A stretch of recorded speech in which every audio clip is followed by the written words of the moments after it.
Entdeckt, erklärt, erzählt. Der Navigationspodcast für Digitales, Trends und Innovationen. Präsentiert von #Explore, dem Online-Magazin von TÜV Nord. Hallo und herzlich willkommen zu einer neuen Folge von Entdeckt, erklärt, erzählt. Wir sind heute in Berlin zu Gast bei Isabel Skierka. Isabel wird uns in dieser Folge ein bisschen was über das Internet der Dinge erzählen und insbesondere auf die Bedrohungen und Gefahren eingehen, die auf Verbraucher von außen zukommen können und uns auch erklären, wie wir uns als Verbraucher dagegen schützen können. Neben mir sitzt meine Co-Moderatorin Carolin Roterberg. Hallo. Hallo, herzlich willkommen auch von mir. Und gerade eben habe ich es ja schon gesagt, Isabel Skierka ist heute unsere Gastgeberin. Hallo Isabel, magst du dich mal kurz vorstellen? Ja, mein Name ist Isabel Skierka. Vielen Dank für die Einladung hier in den Podcast erstmal. Ich forsche am Digital Society Institute der ISMT Berlin. Das ist eine Business School, European School for Management and Technology heißt sie und ist in Berlin-Mitte. Und ich bin seit 2016 hier an diesem Institut, das sich befasst vor allem mit Themen der Cybersicherheit und auch darüber hinaus mit digitalpolitischen Themen, die so in den Bereich fallen. Zum Beispiel auch Datenschutz, auch die Rolle von Plattformen in unserer Gesellschaft. Also wir machen in dem Bereich einiges und haben sowohl technische Experten als auch eben so Policy-Experten, zu denen ich jetzt zum Beispiel gehöre. Mein Hintergrund ist also was ich studiert habe, das ist tatsächlich Politikwissenschaft und dann bin ich nach meinem Studium relativ interdisziplinär in diesen Bereich eben reingekommen und beschäftige mich jetzt wirklich mit der Schnittstelle von Technologie und Politik und was das für uns in unserer heutigen Welt und vor allem für die Sicherheitspolitik bedeutet. Und daran arbeite ich hier am Digital Society Institute und promoviere auch seit letztem Jahr in Estland an einer Uni dort, Teil University of Technology, zu digitalpolitischen Themen, vor allem E-Government und Cybersicherheit. Ja, vielen Dank, Isabel. Dann steigen wir mal direkt auch ins Thema ein. Unser Alltag ist ja eigentlich immer vernetzter. Wir haben auch zu Hause teilweise schon, ich zwar nicht, aber vielleicht andere Kühlschränke, die merken, wann die Milch alle ist und es bestellen können. Es gibt Toaster, die auch schon ans Internet angebunden sind, Babyphones. Und wir haben jetzt in der Vergangenheit ja schon auch einige Szenarien erlebt, wo beispielsweise Cyberattacken auch mit Haushaltsgeräten eben verbunden worden sind. Und bevor wir da nochmal ganz tief einsteigen, ja, würde ich dich bitten, Isabel, dass du einfach nochmal erklärst, was ist eigentlich das Internet der Dinge? Was verstehen wir darunter? Ja, das ist eine gute Frage. Der Begriff wird ja fast inflationär auch verwendet. Im Grunde bezeichnen wir damit alle Geräte, die direkt oder teilweise auch indirekt mit dem Internet verbunden sind. Und bis 2020 sollen das, glaube ich, 50 Milliarden Geräte weltweit sein. Das heißt, hier handelt es sich um ganz viele unterschiedliche Dinge, die eben vernetzt sind. Und das können sein, zum Beispiel Haushaltsgeräte, die du eben genannt hast. Das sind auch Dinge wie das Smartphone oder der Laptop natürlich, ja. Das können aber auch bestimmte Systeme in Produktionsanlagen sein. Das können Medizingeräte sein, Komponenten in kritischen Infrastrukturen. Also all das kann eben, wenn diese Dinge, Systeme mit dem Internet vernetzt sind, zum Internet der Dinge gehören. Warum nennen wir es jetzt also Internet der Dinge? Dahinter steht eigentlich schon ein gewisser Paradigmenwechsel, ja, weil sich das Internet einfach in alle Lebensbereiche hinein verbreitet hat. Also früher waren vor allem Desktop-Computer mit dem Internet verbunden, Office-IT nennt man das, also in Büros, an denen wir irgendwie gearbeitet haben. Und heute sind eben nicht mehr nur solche Desktops mit dem Internet verbunden, sondern wir haben die Möglichkeit, die Funktionalität von vielen Geräten enorm zu steigern, wenn wir sie mit dem Internet vernetzen. Deswegen sind immer mehr physische Geräte mit dem Internet vernetzt. Ja, also insofern, man spricht auch oft von cyberphysischen Systemen, weil es hier um eine Mischung quasi geht von vernetzten Systemen und physischen Systemen, die halt auch in der physischen Welt Auswirkungen haben und auch Dinge steuern.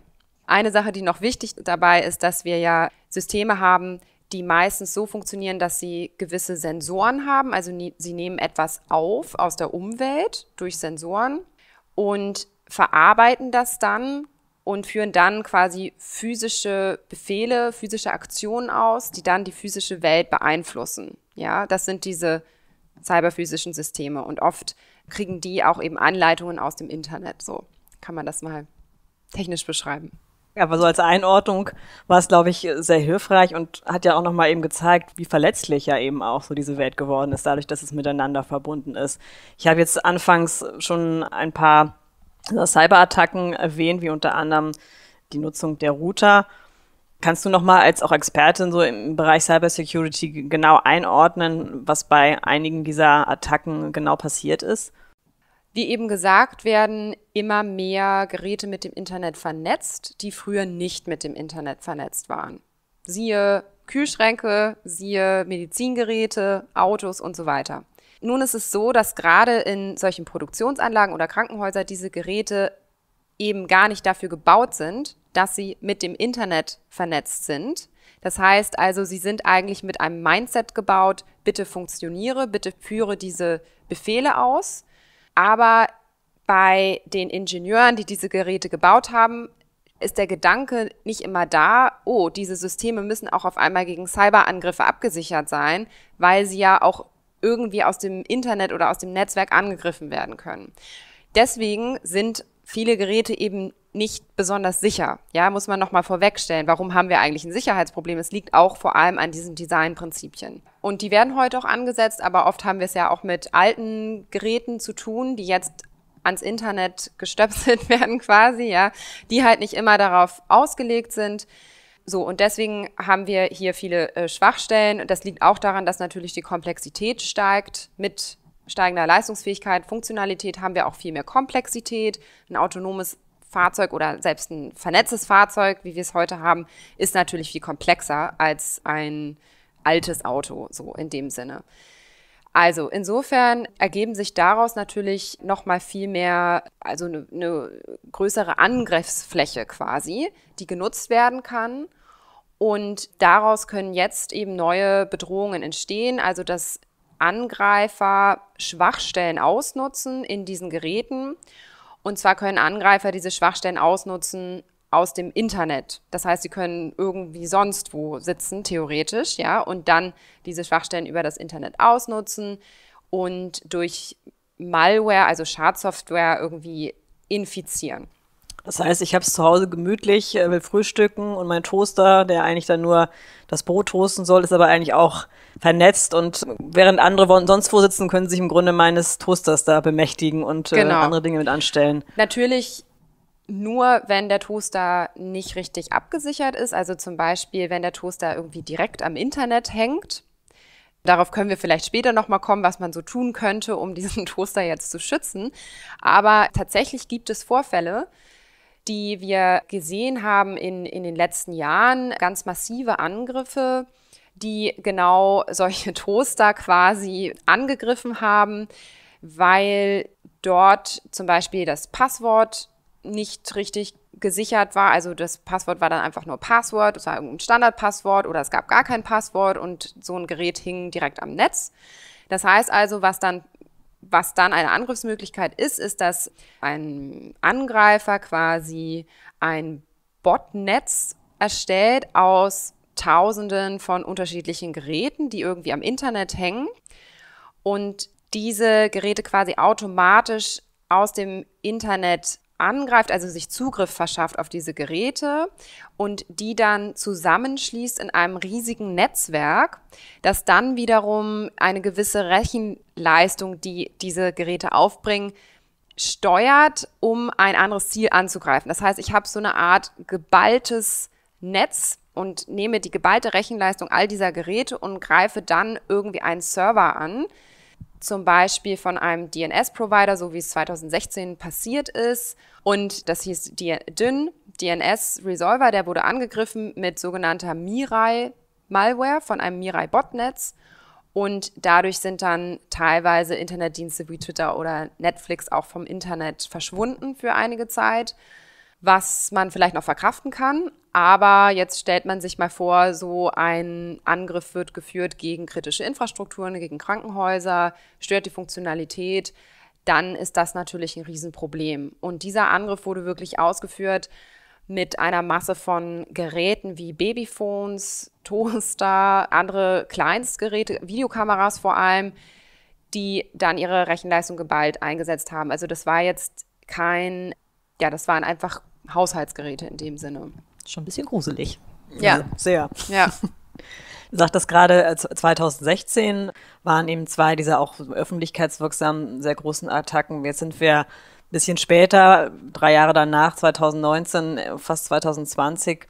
Würdest du sagen, auch mit dem, was damals passiert ist, haben die sozusagen die Verantwortung jeweils haben, aus diesen Attacken gelernt? Könnte man heute sagen, das wäre so in dem Maße nicht mehr möglich, weil vielleicht Sicherheitslücken, die damals bestanden haben, gestopft wurden?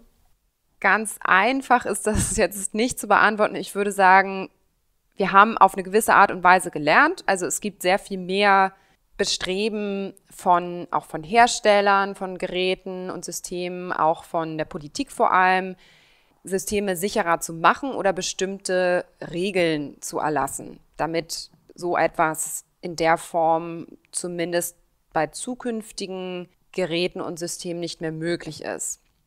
Gleichzeitig müssen wir sehen, wir haben auf jeden Fall immer noch ein massives Sicherheitsproblem und das wird eher größer. Ja? Das liegt nicht nur an solchen Angriffen, solche Botnetze gibt es immer noch. Es gibt einfach wahnsinnig viele Geräte, die jetzt in Haushalten oder sonst wo sind, die halt unsicher sind, ja, und Nutzer, die auch nicht genau wissen, dass vielleicht ihr Gerät gerade benutzt wird für einen Botnetzangriff. Also davon merke ich vielleicht gar nichts, dass meine Videokamera vielleicht irgendwie mal ein bisschen langsamer läuft oder eben auch gar nicht, weil ich gar nicht weiß, was die sonst macht.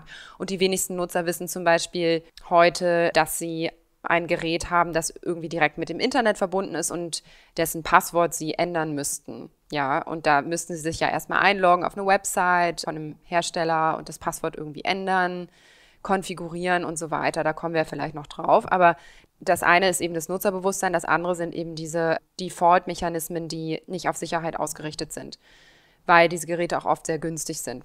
Das war ja nicht der einzige schlimme Angriff leider in den letzten Jahren, sondern wir hatten zum Beispiel auch Vorfälle wie WannaCry. Das ist ein Computerwurm, der 200.000 Computer weltweit infiziert hat. Und das war ein Ransomware-Wurm, also das heißt eine Art Erpressungssoftware, die Systeme verschlüsselt hat und dann Geld gefordert hat zur Entschlüsselung.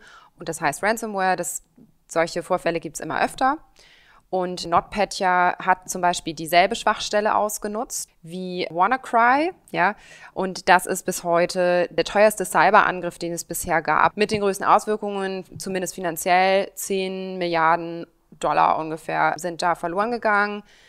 Zum Beispiel der Weltmarktführer Maersk im Containerschiffbetrieb, die mussten quasi komplett ihre Systeme neu aufsetzen.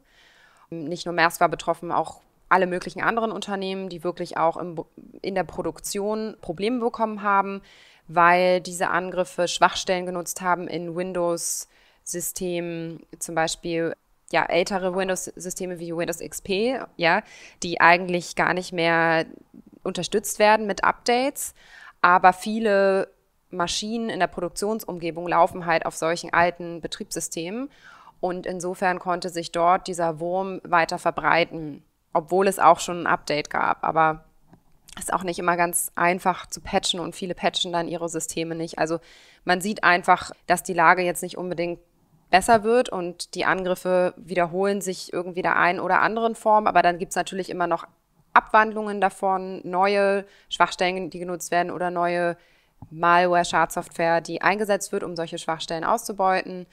Das kann dann ein Wurm sein, der sich selber weiter verbreitet oder das können auch irgendwelche gezielten Angriffe sein, die dann irgendwie nur ein bestimmtes System lahmlegen sollen. Also ja, es ist immer noch was zu tun. Aber vielleicht nochmal auf mich als Verbraucher zurückzukommen. Du sagtest ja, dass bei dieser einen Attacke, es waren Babyphones, es waren eben besagte Toaster mit dabei. Was kann ich denn als Verbraucher tun, um mich oder zumindest in meinem Umfeld, soweit es möglich ist, mich eben zu schützen? Erst einmal muss ich mir natürlich anschauen, was ist mein Bedrohungsmodell? Das heißt, von welchen Bedrohungen bin ich betroffen? Welchen Risiken sehe ich mich ausgesetzt? Also wenn ich jetzt zum Beispiel ein, in Anführungsstrichen, normaler Verbraucher bin, der seinen Laptop und sein Handy hat und vielleicht noch ein Fitbit oder so, dann habe ich ein anderes Bedrohungsmodell als jemand, der irgendwie im Hochsicherheitsbereich arbeitet und davon von sehr fähigen Angreifern eben angegriffen werden kann. Also ist meine Bedrohung irgendwie ein Krimineller, der jetzt irgendwie ein Gerät von mir sabotieren will oder mich überwachen will oder irgendwelche Daten will, oder bin ich wirklich irgendwie ein Hochrisikoziel? Also das muss man immer so als erstes sehen. Das sind auch die meisten Privacy Guides, die einem das so nochmal näher bringen. Und dann müsste ich mir natürlich erstmal so ein Inventar zusammenstellen. Was ist denn bei mir eigentlich alles vernetzt? Also zum Beispiel im Haushalt habe ich jetzt irgendwie wirklich schon eine smarte Waschmaschine, einen smarten Kühlschrank, smarte Glühbirnen und zum Beispiel auch ein smartes Schloss, um meine Wohnung oder mein Haus aufzuschließen.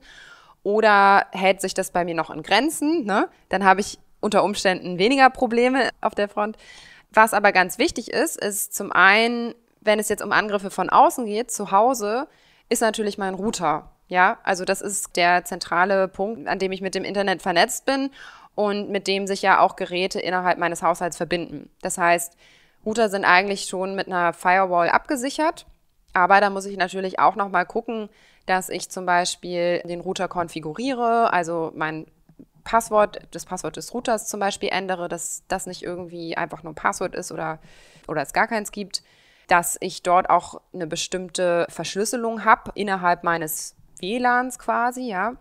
Dass ich zum Beispiel, wenn ich jetzt Geräte mit dem Router verbinde oder mit dem Internet verbinden möchte, zum Beispiel meine Zahnbürste, ja, die möchte dann oft auch Zugriff erhalten auf die Cloud vom Hersteller. Also habe ich zum Beispiel meine Philips Zahnbürste und die möchte dann auch immer Daten hochladen an die Philips Cloud, damit die dort ausgewertet werden können und ich irgendwie sehen kann, wie lange ich mir jeden Tag die Zähne putze, ja. Da muss ich einfach aufpassen, dass sich diese Zahnbürste zum Beispiel nicht einfach automatisch verbindet und einen Port freigibt, also eine Art, ja, einen Zugang, der dann nicht mehr abgesichert ist durch den Router zum Beispiel, sondern der dann direkt läuft, weil das könnte dann ein Angreifer auch zwischendurch abfangen, diesen Datenverkehr, oder sich da reinschalten. Das heißt also, ich muss immer darauf achten, sind meine Geräte auch gut abgesichert, öffnen die jetzt nicht irgendwelche Ports und so weiter. Das Zweite ist, was sehr, sehr wichtig ist, ich muss immer Updates installieren. Also egal bei welchem Gerät, das kennen wir alle vom Handy, aber auch meine smarten Geräte brauchen Sicherheitsupdates. Das vergessen Leute natürlich oft, weil nervt auch, das nervt da kommt natürlich, wieder das Fenster, wenn ich jetzt, bitte aktualisieren. Genau, wenn ich jetzt auf einmal irgendwie 20 smarte Geräte im Haushalt habe, dann muss ich vielleicht pro Monat irgendwie 5 Updates einspielen. Das ist aber wahnsinnig wichtig, denn diese Updates schließen ja Sicherheitslücken. Und sobald eine Sicherheitslücke bekannt ist, dann gibt es potenziell eben Angreifer, Kriminelle, die von dieser Sicherheitslücke wissen, einen Angriff schreiben, der irgendwie darauf passt und dann diese Lücke ausnutzen könnten. Und wenn ich die nicht mit einem Software-Update vom Hersteller schließe, dann bin ich verwundbar. Und dann kann sich jemand unter Umständen eben Zugriff verschaffen. Das heißt, Sicherheitsupdates ganz wichtig. Dann muss ich natürlich auch schauen, wenn ich das Internet benutze und so weiter, da gibt es ja auch verschiedene Regeln. Hier gibt es natürlich ganz viele unterschiedliche Tipps, die man beachten sollte, wenn man ein Internetnutzer ist, aber zum Beispiel vor allem, wenn es jetzt auch um Geräte geht, dann muss ich natürlich immer darauf achten, dass ich zum Beispiel, wenn ich auf der Seite des Herstellers bin, dass die Verbindung irgendwie gut verschlüsselt ist, also HTTPS, dass ich da sehe, das ist eine sichere Verbindung, dass ich immer auch schaue, dass ich keinen Phishing-Angriff zum Opfer falle. Wenn ich jetzt zum Beispiel ein Smart Lock habe, ein smartes Schloss für meine Haustür, muss ich natürlich aufpassen, dass niemand den Code irgendwie aus mir rauskriegt, indem er oder sie mir zum Beispiel weismacht durch eine E-Mail oder einen Anruf, dass, keine Ahnung, sie jetzt unbedingt ins Haus müsste oder ein Wartungsarbeiter von dem Unternehmen ist und bitte den Code bräuchte. Also solche Geschichten, das nennt man Social Engineering. Das ist natürlich auch eine Bedrohung und da muss man dann auch aufpassen, wenn man eben zum Beispiel so ein smartes Türschloss hat, dass man da nicht irgendwelche Codes freigibt. Ich gehe gerade in Gedanken alles durch, was ich heute Abend nochmal updaten muss bei mir im Haushalt. Und wie viele Sachen sind's? Zu viele. Also ich finde das ja auch, was ich ja gerade schon mal gesagt habe, also das Wort gruselig, finde ich, das trifft's bei mir so im Kopf gerade ganz gut. Es ist ja doch irgendwie ziemlich viel, was man beachten muss. Vor allen Dingen denke ich immer, jemand, der wenig digitales Wissen hat. Also wir sind jetzt vielleicht aus einer Generation, die das schon gewöhnt sind, dass man regelmäßig Updates machen muss. Aber Menschen eben, wo noch so ein digitales Grundwissen vielleicht nur vorhanden ist, für die ist das ja schon gar nicht so ganz einfach, auf dem Laufenden zu bleiben und sich eben auch sicher zu schützen und eben keinen Angriffstor zu bieten. Ja, nur nochmal als Tipp, im Internet gibt es ja solche Guides, also Privacy Guides, und da könnte ich zum Beispiel empfehlen Electronic Frontier Foundation, EFF, die haben Privacy Guides auch für Geräte, auch für die Nutzung des Internets an sich, die das alles nochmal viel besser und professioneller zusammenfassen können als ich jetzt gerade und auch Tipps geben. Und da gibt es wirklich einiges, was man sich online mal anschauen kann. Und letztendlich ist der Aufwand dann, wenn man es einmal drin hat, glaube ich, auch gar nicht mehr so groß. Und oft gibt es auch bestimmte Hubs, ne? Also Smart Home Hubs, die ich dann zu Hause habe, so dass sich dann alle Geräte irgendwie damit verbinden. Dann muss ich mich eben auf so einen Hub konzentrieren, dass der sicher ist. Ja, Isabel, du hast jetzt schon viel darüber gesprochen, was man als Verbraucher tun kann oder eben auch auf Unternehmensseite. Diese Folge werden wir auch wieder in 2 Teile teilen und werden im zweiten Teil dann nochmal ein bisschen auf das Thema Regulatorien eingehen. Den zweiten Teil unserer Folge, den bekommt ihr in 2 Wochen zu hören. Isabel, bis dahin die Frage, wo können wir dich erreichen? Ja, also ich bin auf einigen Social-Media-Kanälen aktiv, zum Beispiel Twitter, da kann man mich gut erreichen. Das Handle könnt ihr vielleicht in die Shownotes dann tun. Dann bin ich auch erreichbar auf LinkedIn. Da bin ich nicht immer so regelmäßig, aber gerne dort. Und ansonsten einfach per E-Mail, ehrlich gesagt. Also das ist, glaube ich, auch relativ leicht zu finden im Internet, die Adresse. Prima. Ansonsten schreiben wir es, wie du gerade gesagt hast, in die Shownotes auch nochmal mit rein. Genau. Und wir können ja vielleicht auch nochmal diese Website, die du eben erwähnt hast, ne, wo man sich im Grunde als Privacy Guide sich da informieren kann. Die können wir auch nochmal in die Shownotes packen. Kriegt ihr auch in den Shownotes. Ja. Alles klar, dann ganz herzlichen Dank fürs Zuhören und wir hören uns in 2 Wochen zum Teil 2 wieder. Dankeschön. Tschüss. Tschüss. Tschüss. Das war Entdeckt, Erklärt, Erzählt. Der Navigationspodcast für Digitales, Trends und Innovationen. Präsentiert von #Explore, dem Online-Magazin von TÜV Nord. explore-magazin.de